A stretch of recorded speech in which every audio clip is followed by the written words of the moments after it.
Welcome to another movie plot and enjoy the memories. We open in the near future when mankind has used up most of the Earth's resources.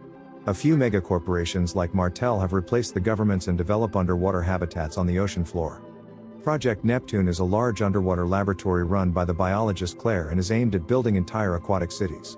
One day, while working on a mysterious gloopy substance that was found clinging to the side of the lab, Claire decides to stick her hand in it like a real scientist, causing psychedelic visions. With this discovery, the executive in charge, Roger Corman, replaces the entire Neptune crew apart from Commander Stu. They're happy to be leaving this tin can and celebrate with some of the cheapest whiskey in the world's most expensive facility. Claire vents to her boyfriend Jack about making this massive discovery just to have it all taken away from her by Martel. Their relationship's lightheartedly made fun of by crew members Raymond and Robert, who make life-risking decisions with games of rock, paper, scissors. The Neptune's second-in-command Stanley gets a call from the captain of the replacement crew inbound. Their mini-submarine is basically scraping the bottom of the ocean floor when an earthquake occurs, knocking them about the interior. The people in the sub are struggling to survive while Stuart is on the other end saying, yeah, this is a common occurrence. Even his own crew are being slung around the lab, but Claire doesn't seem to mind as she takes a nosedive into her hallucinogenic snot. When the tremors subside, they've lost contact with the relief team, so Raymond is sent out in a diving suit to work on repairs. Stanley says that the sub-captain looked terrified in his final moments, like he was looking at something not theoretically possible.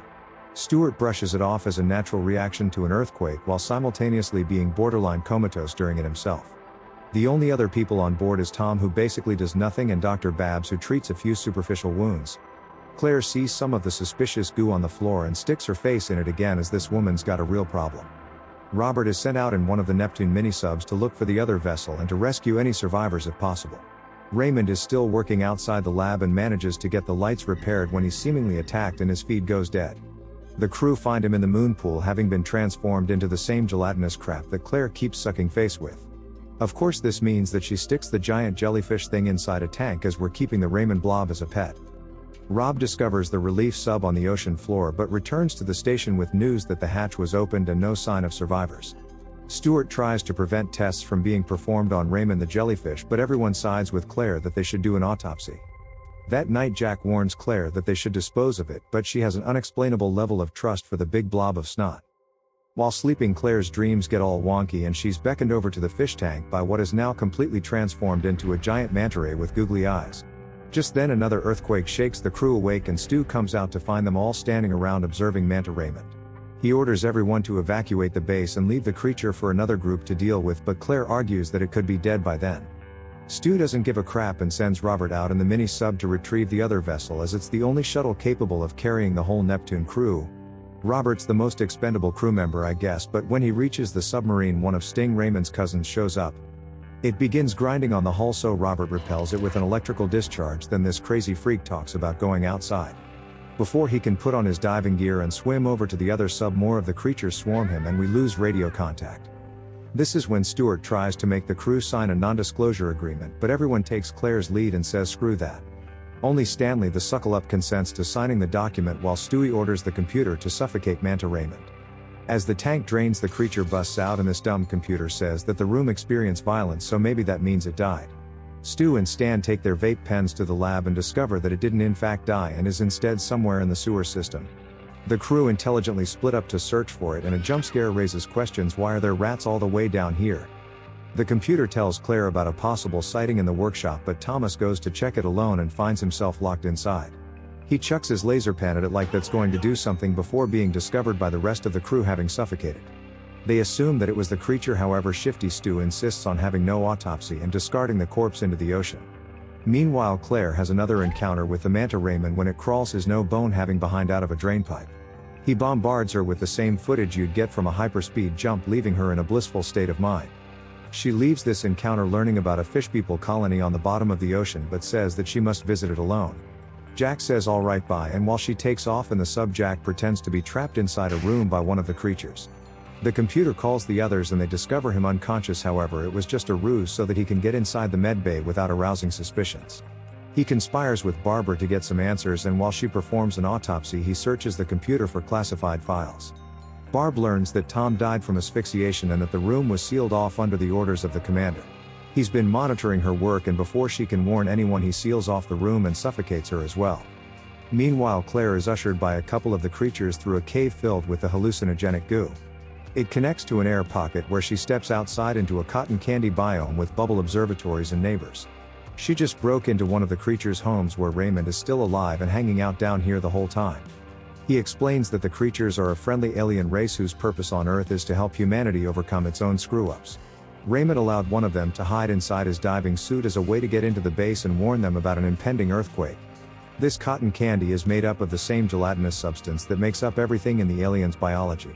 Plankton that these shelters collect emit a glow and produces oxygen, allowing humans to breathe down here. The aliens are essentially immortal, and anytime they get destroyed they can just pull themselves back together like a T-1000. On the Neptune base, Stuart discovers that Claire's gone when Stan tells him about the missing sub, as apparently that isn't privy information to the computer. He confronts Jack, who's learnt everything about the aliens from the computer and the corporation's intention to destroy them. Stu explains that the replacement crew were meant to do the killing, as we can't allow some aliens to steal what little resources we have left. Ready to fire his little pen laser thing, one of the creatures distracts Stuart, allowing Jack to fight him over control of the weapon. Unfortunately, Stu got that old man's strength and uses the lightsaber hilt to bludgeon the young buck unconscious. He then orders his last remaining loyalist to take another mini-sub and find Claire so that he can kill her once and for all. Stanley is terrified, and so he should be, as his sub immediately gets surrounded by the aliens and dragged to the ocean floor. Stu loses contact, so calls his superior at Martel, as it's revealed that he's been in contact with the surface this whole time. Roger says that he's sending a new crew down to replace even the commander, as he was only meant to kill Claire, not the whole bloody team. When she returns to the base to try and warn them about the impending quake, she finds Stu a depleted mess on the brink of madness. He isn't very appreciative of the offer to take sanctuary at the alien colony, as he blames those fish people for his inability to kill Claire. The caring girlfriend then finds Jack lying on the ground bleeding from a head wound and just says, "Oh good, you're okay." They're suddenly sealed inside the corridor as suffocation. Stu tries to pull the old asphyxiation trick. Before they die, Jack escapes through an air vent while one of the benevolent aliens pops up to save Claire. It stuffs its disgusting flipper over her mouth, providing the human with that much needed oxygen, then just leaves. Claire gives a big sniff of air in case you didn't realize what happened, while Jack makes it through the ventilation to the control room. He beats on some motherboard with a bunch of wires connected until the computer shuts down, and he luckily doesn't get electrocuted. Claire then tracks him down, and the two try to escape when the mother of all earthquakes hits them, like Manta Raymond warned us about. Even while the lab starts breaking apart, Stuart tries to start some stuff and has a brief scuffle with Jack. It's all rather shaky cam and shrouded in boring until Claire bonks him over the head with a container to save her man. The two make it onto the submarine and escape the lab, while Stuart is killed when the earthquake brings it down on top of him. Instead of going to the surface, they descend deeper into the alien tunnels, where Claire receives another vision of more irrelevant imagery. The aliens explain how they destroyed their own planet through pollution and were forced to flee when it became a barren wasteland. They came to Earth because of all the water and can see humans going down the same path, so they wish to prevent the same fate. Claire and Jack reach the cotton candy colony, and the whole crew are there to greet them, including the ones who suffocated on the Neptune, because why not? And the movie ends.